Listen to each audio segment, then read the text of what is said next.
નમસ્કાર દર્શક મિત્રો, સત્યમેવ જયતે લાઈવ ન્યૂઝમાં આપ સૌનું હાર્દિક સ્વાગત છે। વડોદરા આકોટા બ્રિજ ઉપર આજે સાંજે કારમાં આગ લાગતા ટ્રાફિક જામ થઈ ગયો હતો।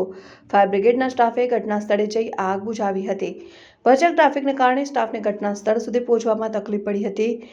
સાંજે ફાયર બ્રિગેડને કોલ મળ્યો હતો કે આકોટા બ્રિજ ઉપર એક કારમાં આગ લાગી છે, જેના પગલે સ્ટાફ દોડી ગયો હતો અને આગ બુઝાવી હતી। કાર ચાલક શૈલેષ પુરાણીએ જણાવ્યું હતું કે આપણે એક પ્રસંગમાં જવાનું હોય, કારના ટાયરમાં હવા ભરાવવા માટે હું કાર લઈને નીકળ્યો હતો। હું કાર ચલાવતો હતો તે સમયે બાજુમાંથી પસાર થતા બાઇક ચાલકે કારમાંથી ધુમાડા નીકળતા હોવાનું જણાવતા મેં કાર ઊભી રાખી હતી અને કારના બોનેટમાંથી ધુમાડા નીકળતા હતા।